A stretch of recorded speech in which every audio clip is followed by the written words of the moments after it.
Magandang araw sa inyo mga sir, kumusta kayo? Ito nga pala may paggawa sa akin dito na induction cooker. Ito yung kanyang brand, oh. Yan. Ito nga pala ang problema nito, wala itong power. Sabi ng may-ari, bigla lang daw ito namatay. Ito mga sir, check ko na ito. Kaya lang wala akong pamalit na pisa. Sira ang ano kasi nito, yung kanyang IGBT at saka yung 4-pins diode, sira. Kaya ang ginawa ko, nag-order na lang ako ng parts para may pangkabit tayo dyan. Bali ito mga sir, yung in-order ko. Ayan o. Ayan, dumating na. Hinatid dito ng, ayan, ang GNT. In-order natin sa Shopee ito. Ito yung kanyang ano. Ayan mga sir, yung product name niya, induction cooker, motherboard, universal, repair parts kit. Ayan, yan yung in-order natin. Ito yun mga sir. Ayan. Yan, bali dalawang set ito. Ito yung isa at saka ito naman yung isang set din. Yan, para yung iba nito, spare na rin natin.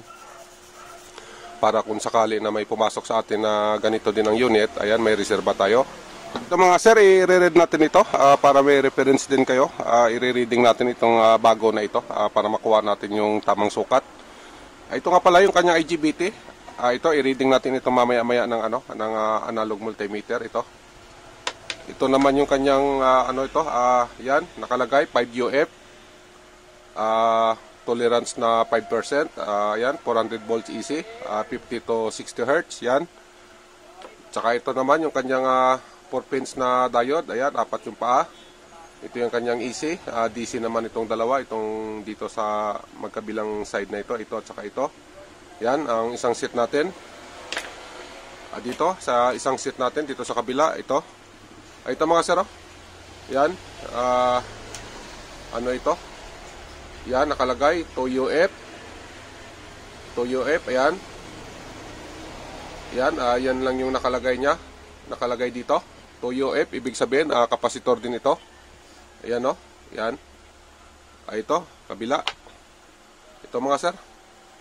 Ayan, kapasitor din kasi ayan, oh, 5UF. Ayan, may tolerance siya na 5%. Yan. 400 volts AC, 50 to 60 Hz. Ito. Yan, nakalagay dito. Ayan, 600 volt AC at saka 1200 volt DC. Ayan, nasa 0.3 UF. Ibig sabihin, kapasitor din ito. Ayan, mga sir, kapasitor din siya. Ito naman yung kanyang IGBT. Ayan, oh, yung numero niya. Ayan. Ayan. Saka ito yung kanyang drive doon sa kanyang IGBT. Ito naman yung numero nito. Yan mga sir, yan. PG339 C, CO or CD. Yan, ito. Drive niya ito. Ito, ganun din. May kasama din ito na 4-pins na diode. Ito mga sir, i-reading natin isa-isa. Ito mga sir, unahin natin i-reading to. Ito, itong kanyang kapasitor din. Yan, 5UF yan. Yung ating multimeter nga pala, ay ilagay lang natin sa capacitance mode. Ito mga sir, naka-capacitance mode tayo. Yan, ito, i-reading natin ito. Itong, yan, 5UF. Ito mga sir, dito lang tayo sa kanyang paa. Yan, ganyan. Tingnan natin kung ano yung kinalabasan. Yan, ang reading natin nasa 5.0 UF. Ayan, tama naman ang nakalagay dito. Ito kasi 5UF yan. Yan, 5UF. Dito tayo mga sir sa kanyang ito yung kanyang fuse. Ito, buzzer lang naman ang reading nito. Yan, naka-buzzer.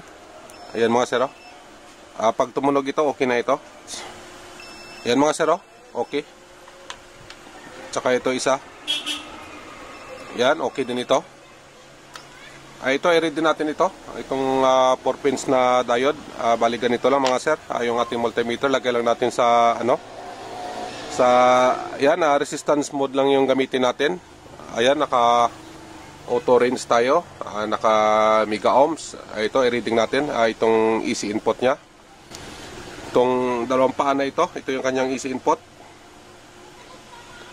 Ayan mga sir, yan, yung reading natin dyan. Ayan, nasa 36 M or 36 mega ohm. Ibig sabihin, okay ito. Hindi shorted. Pero pag halimbawa na ang lumabas dyan yung ohms o di kaya nagbabaser, ibig sabihin na shorted. Dito tayo sa kanyang DC out. Itong DC out niya, ito pakita ko lang. Itong paa na ito at saka ito yung kanyang DC out. Ito naman yung kanyang AC input. Ayan.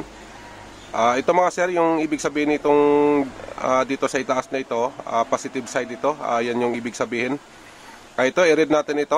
Yung ating multimeter, set lang natin sa dito, diode mode lang tayo. Ayun mga sir, diode mode. Yan. Yung pag-reading natin dito, forward at saka reverse lang. Dito tayo sa kanyang forward. Ayan 0.926. Yan. Ito i-reverse natin, dapat wala itong reverse. Ayun mga sir, walang reverse. Dapat ganun ang ma-reading natin dito para ma-identify natin yung itong pisa na ito kung okay pa or hindi na. Dito tayo sa kabila. Ito, itabi lang natin ito. Ito mamaya i-reading natin itong IGBT. Iba kasing multimeter ang gagamitin natin dyan. Dito na naman tayo.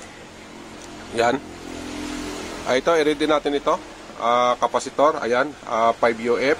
May tolerance na 5%. Ito. Lipat natin yung ating multimeter sa capacitance mode. Ayan mga sir, naka-capacitance mode tayo. Ayan Yan. Ito, i-read natin. Yan, 5 UF. Ito. Yan. Yan mga sir, 5 UF. Yan. Ibig sabihin, okay ito. Talagang okay, bago kasi.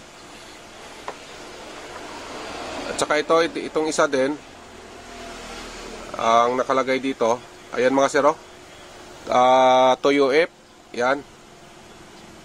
Ito, kapasitor din ito. Ito, reading natin. Ganun ulit yung ano natin. Capacitance mode ulit tayo. Dito. Yan. Ayan mga sir, 5.937 UF. Equivalent to UF na rin yan.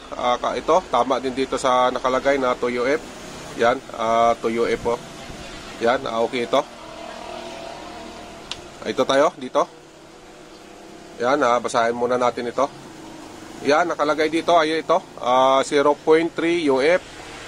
Ayan, 600 volt AC, 1200 volt DC. Yan, kapasitor pa rin ito mga sir. Ito, ganun din yung reading natin, capacitance mode ulit.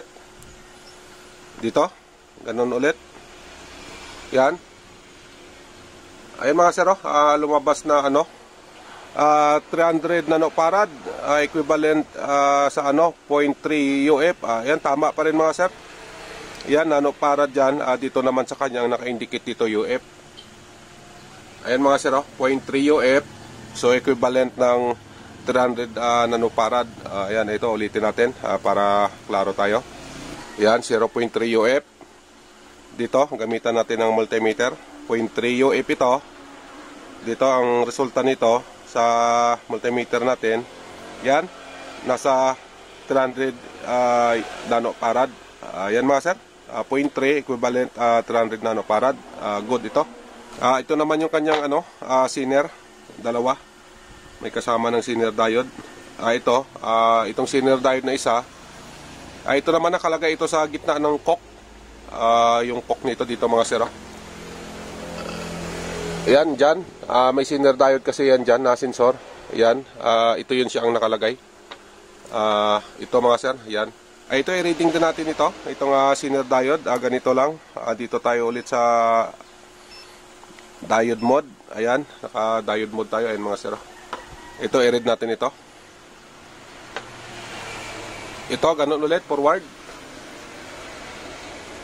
Ito, yung kanyang forward. Yan, yung kanyang forward. Yan.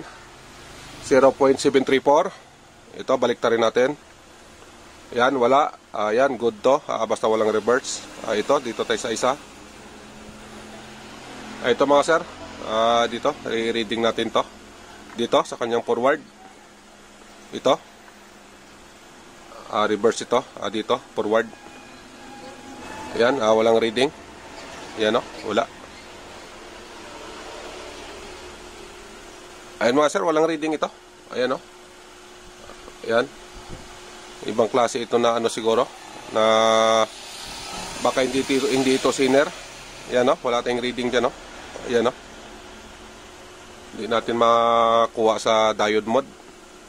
Ito. Ganon din. Wala. Try natin maglipat tayo ng ibang mode. Dito sa... try natin dyan sa capacitance. Kung ma-read dito. Ayan mga sir. Wala din. Ayan. Mayroon. Ayan, hindi ma-read ng ating capacitance. Dito tayo sa buzzer. Wala din. Wala din sa buzzer. Sa resistance mode tayo. Ayan mga sir, resistance mode tayo. Ayan, may reading. Ayan, may reading siya na ano. Ayan, 66 key. Ayan, 66 key yung reading nito. Yan, resistor siguro ito mga sir, pero yung itsura niya, ayan o, kita nyo naman. Parang sinner, ayan o. Ito, baliktarin natin kung ganon ulit ang lalabas, yung 66 key ohms na yun. Ayan mga sir o, ang lumabas. Yan, 62, 63 key, yan, 63 key. Resistance mode ito. Ayan mga sir, yun nga, yung reading nito, resistor. Ito yung mga sir, yung kanyang dito sa ano, yung sa gitna na yun na sensor, ito yung nakalagay. Yun, ganun lang mag-reading. Ito, aware kayo dito, hindi ito sinner. Ito, mababasa nyo ito sa, ayan o, sa ginawa natin, ayan, resistance mode. Ayan mga sir, may reference na kayo. Dito tayo, ito sa kanyang fuse, ayan o. Ganun ulit mga sir, buzzer mode. Yan, diode mode pa lang to. Ito, buzzer mode na tayo. Yon, mayroon. Dito tayo. Yan mga sir, okay naman. Yan. Dito. Itong isa. Ayan mga sir, okay. Ito, kung tingnan natin, makita natin yung ano nito. Yung... Ito mga sir, natin makita yung kanyang amperahe. Sige lang, okay lang. Silipin na lang ito mamaya doon sa ating ano, magnifying. Ayan o, hindi natin makita dito sa camera. Ayan mga sir, wala, hindi natin matanaw to. Ayan mga sir, ito pinakalas natin na i-reading yung kanyang IGBT. Tapos na natin lahat. Ito, hindi na natin ito na-read kasi same lang naman ito doon sa kabila dito. Bali ang i-read lang natin ito, itong IGBT at saka yung ito din, itong isa na ito, yan. Ito mga sir, palit lang ako ng multimeter. Patayin ko lang muna to. Yan. Dito tayo sa ating analog. Dito mga sir, sa yan. Ito. Reading natin ito. IGBT. Ito ang range natin. Pwede naman dito. Ito kasi medyo mataas-taas to.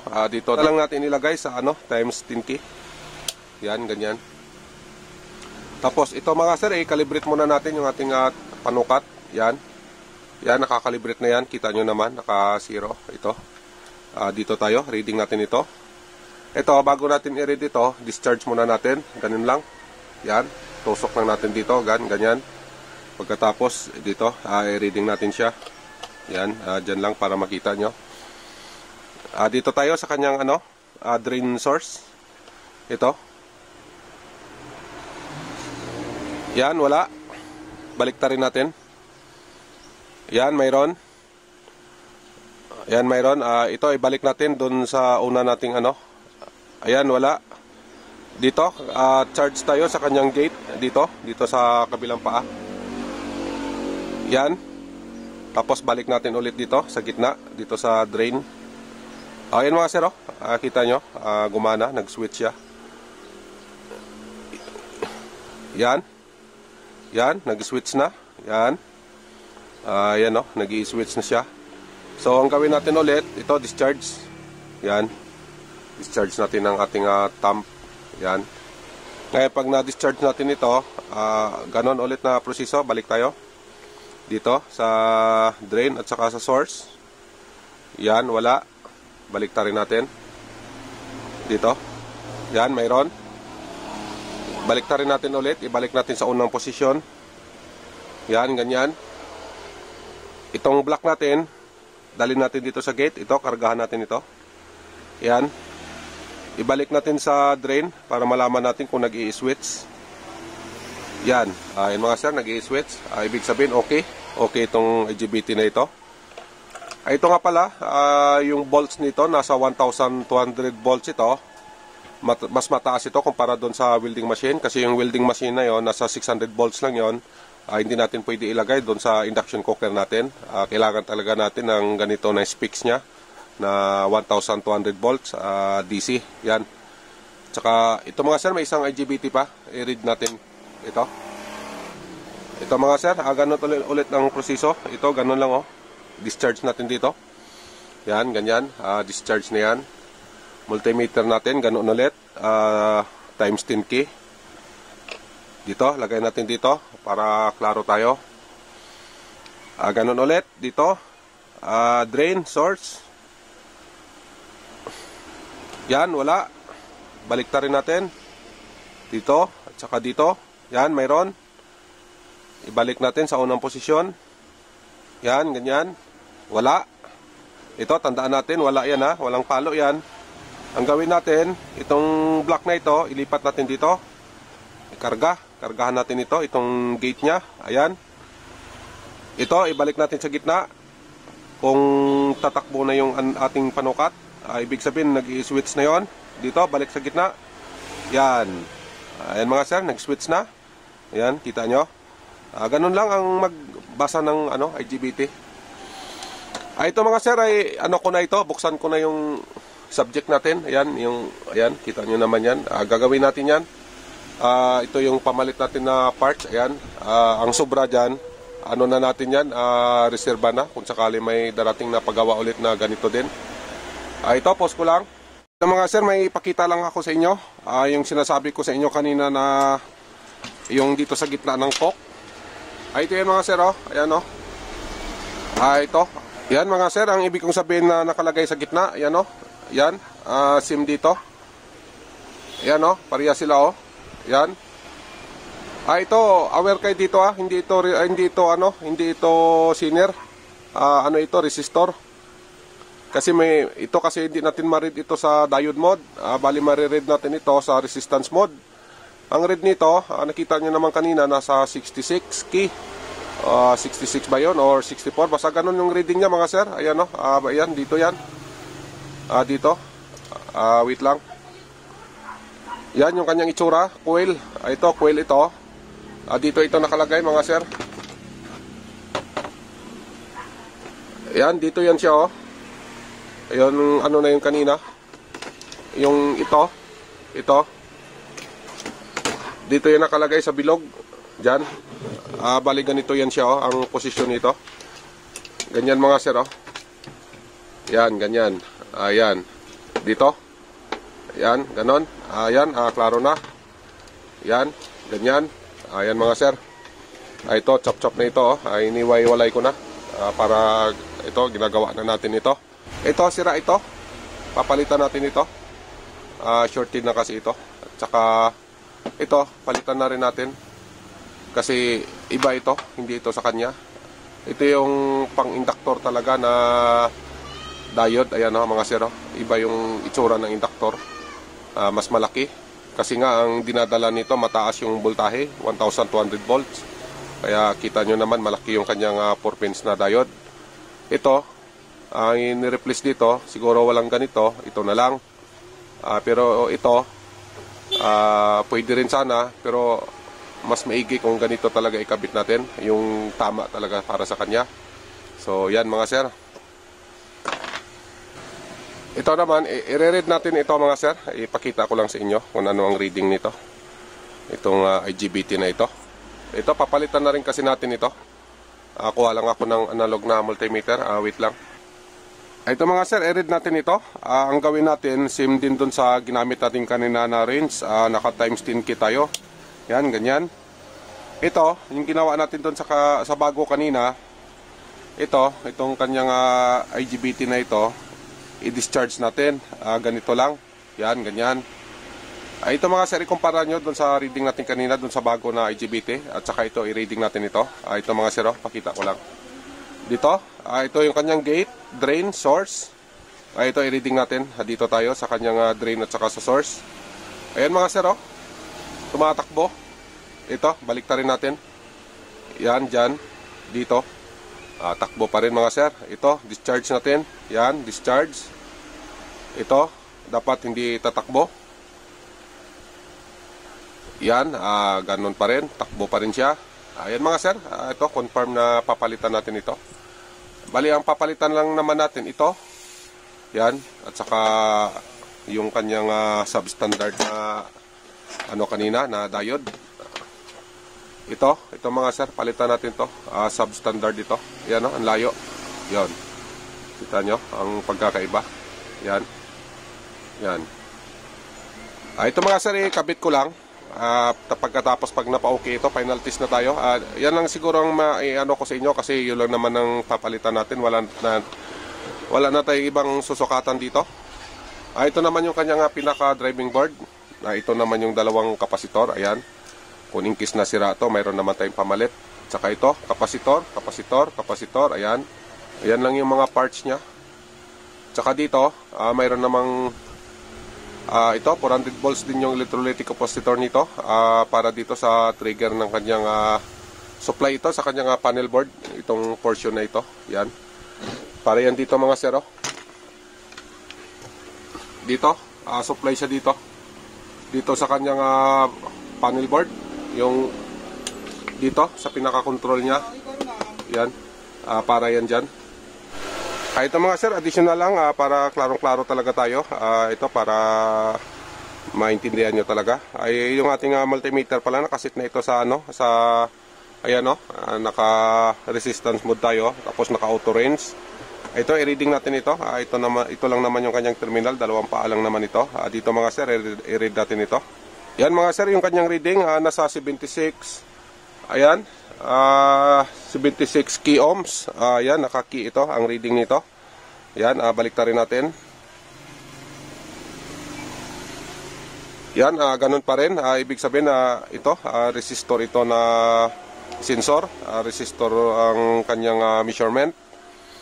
Yan, mga sir. Ito, try natin ito sa diode mode. Kasi ang itsura naman ito, parang Zener diode. Ito, try din natin sa Zener diode para magkaalaman. Ito, lipat ko lang ito sa diode mode. Ito mga sir, naka-diode mode na. Ayan. Ito, i-read natin ito. Ayan mga sir, hindi siya ma-read sa diode mode. Yan. Confirm na natin na hindi ito Zener. Ayan o. Yan. Walang reading dito. Baliktarin natin. Ayan, wala din.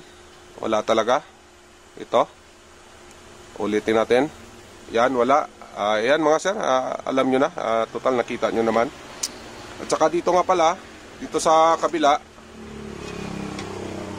dito sa pinaglalagyan ng IGBT natin, ito, dito kasi galing yan, nakaganyan. Ito, halimbawa lang natin ito, kuha lang ako ng IGBT. Ito mga sir, kasi gano'n ang posisyon nito, nakadapa ng ganyan, yan o. Ayan. Kung titingnan nyo ang itsura nito, ayan mga sir, yung kanyang itsura, parang Zener diode din, ayan o. Ayan o, parang Zener diode din yung itsura niyan. Pero yung nakalagay naman dito, ayan mga sir, R, yan. Ibig sabihin ito, ganun din doon sa una na inano ko sa inyo, yung sensor na ang reading niya ay ano din, resistance mode, itong sensor na ito. Yan, tingnan nyo yung itsura, parang Zener ito, pero hindi ito Zener, resistor ito. Kasi nasusukat natin siya sa resistance. Ito mga sir, sukatin ko lang para makuha nyo yung value nito. Yung ating multimeter, ganun pa rin. Resistance mode ulit tayo dito. Ito mga sir, ayan o, naka-resistance mode tayo. Ayan, naka-auto range. Ito, i-reading natin ito. Kasi nakakalito kasi yung itsura niya, kaya ito yung gusto kong ipaano sa inyo para hindi kayo malito. Ito mga sir, yan, reading natin. Yan, yung reading niya 78.7 key. Yan, naka-key ohm siya. Yan, confirm natin na hindi ito Zener diode. Nakakalito kasi ang itsura. Ito, baliktarin ko. Ayan mga sir, yung kanyang reading. Yan, ganun din, same lang yung reading, kahit baliktarin naman natin. Ang itsura niya parang diode. Ito, I set natin ulit sa diode mode, yung ating multimeter. Ayan, naka-diode mode tayo. Ayan, no. Ayan. Ito, try natin para kayo na mag-judge nito. Ayan. Ayan mga sir, hindi natin ma-reading sa diode mode. Ayan, no. Ayaw talaga. Ayan, no. Ito, baliktarin ko. Ayan, wala pa rin. Ayan, confirm natin na hindi ito sinner. Ito ay resistor na sensor na resistor type. Ito siguro yung detection niya sa init. Thermal ito, siguro na klase na resistor. Ayan mga sir, kayo na nito kung anong ipapangalan nyo nito. Basta ang reading nito, ganon, mariread natin siya sa resistance mode, hindi sa diode mode. Ito, ayan lang. Ito, gawin ko muna ito. Ito nga pala, nakahang na ito. Yan, isusukati natin, isa-isahin natin ito para sigurado yung gawa natin. Ito mga sir, update ko na lang kayo. Ito na mga sir, final test na tayo. Ito nga pala, ongoing na yung ko nito. Ito na, para uminit na agad, makita nyo na kumukulo na agad yung natin, para hindi na tayo matagalan. Ito mga sir, may tubig ito sa loob. Ayan ayan, umusok na. Ayan mga sir, umuusok na pala. Ayan. Ayan mga sir, kumulo na. Ibig sabihin, okay na yung gawa natin. Successful tayo. Okay yung nabili natin na parts. Ayan. Gumana yung ginawa natin. Ito mga sir. Ayan Ayan. Ayan mga sir, hanggang dito lang. Maraming salamat nga pala sa oras nyo. Patayin ko muna. Ayan patayin ko muna ito. Ayan, ayan mga sir. Okay na ito. Patayin lang natin kasi kumukulo na. Ayan mga sir, hanggang dito lang tayo. Maraming salamat nga pala sa oras nyo sa pagpanood sa ating video. Sana makatulong ito sa inyo, itong pag-share ko. Ayan mga sir, kung nakabinipit kayo, pahingi na lang ng dyan, like at saka subscribe. Dyan, ayan, mag-iingat kayo lagi. God bless sa inyong lahat. Hanggang dito na lang tayo. Bye-bye.